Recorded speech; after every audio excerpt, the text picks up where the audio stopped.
Give me something to hold on, something I can feel. Let me crash to the floor, at least I'll know that it's real.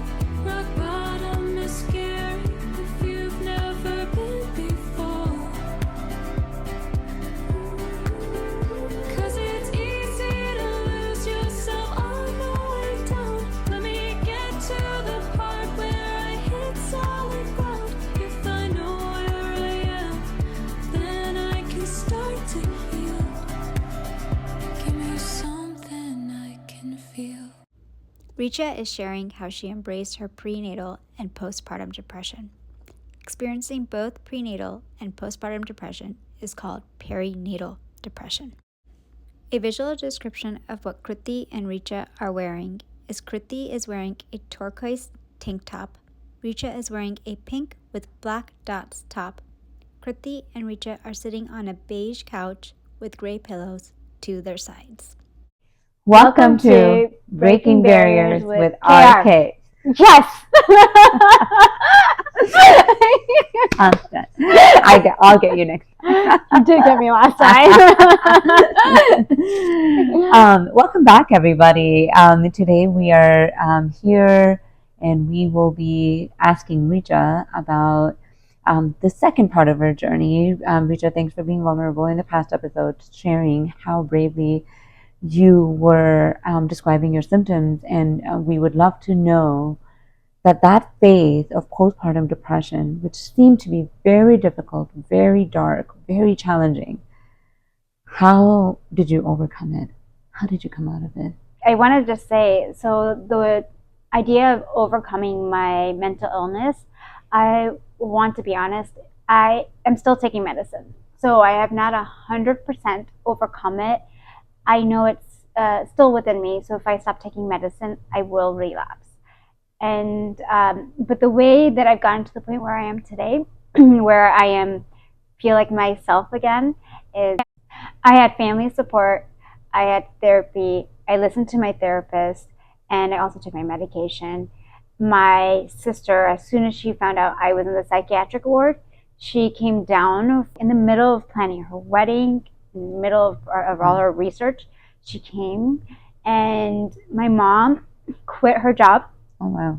Just to help me and stayed with us and took care of us. And my husband let his manager know that what I was going through. And so she was just more aware of any time he had to like leave work early or something, she would be in the know as to why. I also took my medicine as my doctor prescribed. I did, and my therapist, he had me go through cognitive behavioral therapy, CBT, and it was amazing. It was life-changing. There was homework involved, and I would do it, but it was basically where I had to break down all the negative thoughts I had, and it was through journaling, and I would do that. That's amazing. It just helps to reflect that. When you started taking medications, and once you started feeling better, did you have the thoughts of, oh, I can just stop taking medication, maybe I don't want to take medications? Yes. Like, did that come to your mind? The reason I know I need medicine is because twice I decided to wean off myself. What happened was, the first time I weaned off, I was good for 6 months, and then all of a sudden I had sleepless nights again. And it wasn't to the extremeness that I had with when I first had postpartum depression. I was still able to function properly. I just was very tired, and I wasn't getting a lot of sleep. Got it.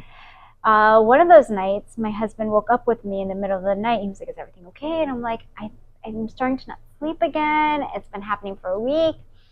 And I told him, I don't think he actually knew I got off Zoloft. And we started talking about it, and he said, okay, we decided together I need to be back on it. But my goal was to be off of Zoloft. That was just my end goal. Then I started taking it, and I was like, oh, I'm doing better again. I'm going to wean off of it.